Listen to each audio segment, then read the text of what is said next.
Seat साहब, भारत में परेशानी सोशल मीडिया की हद तक तो हमने बहुत ज़्यादा ऑब्ज़र्व की। अब बीजेपी सरकार को इससे कितना फ़िक्र लाहक हो रहा है, इसका तो आप हमें बताएंगे कि लद्दाख में जैन ज़ी के जो प्रोटेस्ट शुरू हैं, जिसमें चार हलाकतें अभी तक रिपोर्ट हुई हैं और कुछ फ़ौज भी वहाँ तैनात कर दी गई है, उनके भी अहलकार ज़ख्मी हुए हैं।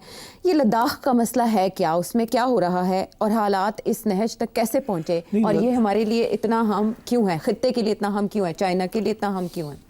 देखिए, लद्दाख पहले तो इंडियन ऑक्यूपाइड कश्मीर का हिस्सा था। वही स्टेटस था जो कश्मीर का स्टेटस। जब 370 को उन्होंने ख़त्म किया तो उन्होंने लद्दाख को यूनियन टेरिटरी बना दिया। लेकिन लद्दाख का शुरू में ये ख्याल था लोगों का कि यूनियन टेरिटरी से हमें बहुत कुछ मिल जाएगा, because will come directly under new Delhi, और यहाँ पैसे वैसे इन्वेस्ट होंगे, सब कुछ डेवलपमेंट होगी, जो कि वादा किया था उस वक्त कि यूनियन टेरिटरी इसलिए बनाया, आपको स्टेटहुड नहीं दी, आपको अलग ऑटोनमस रीजन की स्टेटहुड नहीं दी। तो मगर वो प्रॉमिस फुलफिल नहीं हुई। अब उनको तो कुछ भी नहीं मिला, और जो थोड़ी बहुत लोकल गवर्नमेंट का उनका हक थे वो भी छीन लिए गए by giving it union territory status. तो अब आई थिंक ये प्रोटेस्ट चल रही है उस वक्त से कि आपने जो वादा किया था वो दे, नहीं तो we want our status back. Kashmir में भी ये चीज़ चल रही है ना, we want our status back. तो अब इसके ऊपर अब वो हंगर स्ट्राइक्स भी होनी शुरू हो गई हैं, और 5 साल में तो पता है आपको, एक वो जैन ज़ी सारी दुनिया देख रही है जैन ज़ी क्या कर रही है। तो इसे अंग्रेज़ी में कहते हैं डेमोन्स्ट्रेशन इफेक्ट। एक जगह पे कोई चीज़ होती है, दूसरी जगह पे वो लोग देख लेते हैं और फिर तैयारी वहाँ भी हो जाती है इस चीज़ करने की। जिस भी कोई चीज़ कहीं कामयाब होती है वो फिर और लोग भी उसको देख लेते हैं। पुराने ज़माने में तो पता ही नहीं चलता था दुनिया में क्या हो रहा है। अब तो 1 सेकंड के अंदर पता चल जाता है कि इटली के अंदर राइट्स हो रहे हैं on the question of recognition of Palestine, because Italy अभी कर नहीं रहा है, उसकी prime minister is under lot of pressure. France के अंदर जब डेमोन्स्ट्रेशन, ब्रिटेन के अंदर इसीलिए अंडर पब्लिक प्रेशर उन्होंने पैलेस्टाइन को रिकग्नाइज किया। ऑल ओवर ये हो रही है ये बात। तो अब इंटरनेट ने दुनिया ऐसी इतनी सी कर दी है। आई थिंक इन्होंने भी ये देखा है कि प्रोटेस्ट्स बांग्लादेश में हो गए, नेपाल में हो गए हैं, तो बेरोजगारी है, कोई डेवलपमेंट नहीं हुई, स्टेटस ले लिया गया है, सब नेशनलिज्म है। और तो आई थिंक ये इस किस्म की स्पॉन्टेनियस चीज़ थी। इसका जो लीडर था वो बड़ा गांधीइस्ट, ही is a peacenik, Sonam Wangchuk. जी, वांगचुक। वो जो है वो उनकी तरफ से कुछ 1-2 बयान ऐसे आए हैं जिसकी वजह से उनको गिरफ्तार कर लिया गया अब, कि वो समझते हैं कि he has provoked this violence. वो ही इज सेइंग कि मैंने नहीं प्रोवोक किया वायलेंस, मैं तो अभी भी कह रहा हूँ पीसफुल प्रोटेस्ट। मगर अब वहाँ सिचुएशन हो गई है जहाँ पुलिस को कॉल करना पड़ा। Police is answering to new Delhi, not to the local. यही is part of the problem कि वो यूनियन टेरिटरी में। सो आई थिंक ये डेमोन्स्ट्रेशंस हो रही हैं। न्यू दिल्ली को अब इनसे बात करनी पड़ेगी कि जो वादा इनसे किया था या तो उसको पूरा किया जाए, या ये है कि कुछ 370 के जो इश्यूज़ हैं, जो कश्मीर में भी इशू बना हुआ है, यहाँ भी बना हुआ है, ये एरिया बड़ा सेंसिटिव है। ये चाइना के साथ है, और चाइना इसके जो ऊपर वाला एरिया है उसको क्लेम भी करता है, अरुणाचल प्रदेश। तो मैं समझता हूँ कि किसी न किसी स्टेज पे इंडिया को कॉम्प्रोमाइज़ यहाँ करनी पड़ेगी।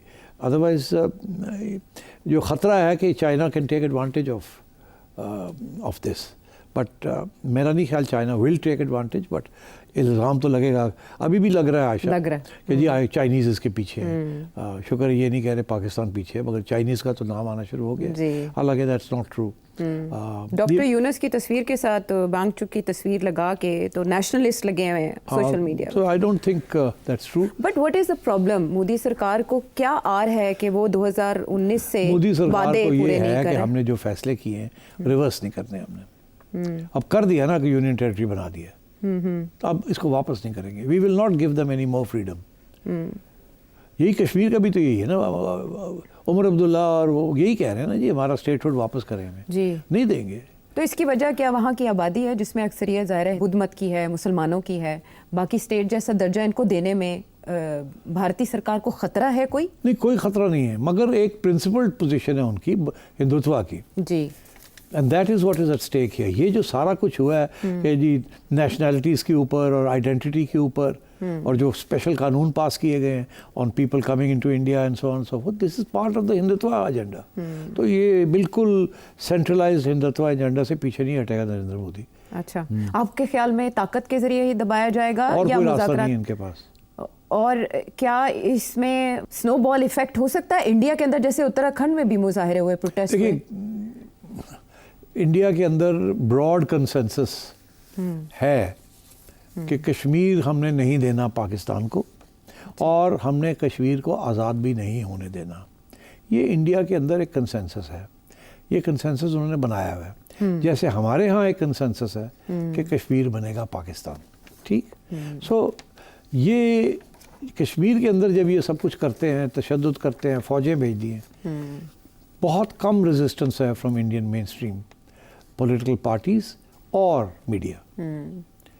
सब ने ओके कर दिया इस चीज़ को और सब ये यकीन करते हैं कि ये सारा कुछ जो हो रहा है ये पाकिस्तान करवा रहा है।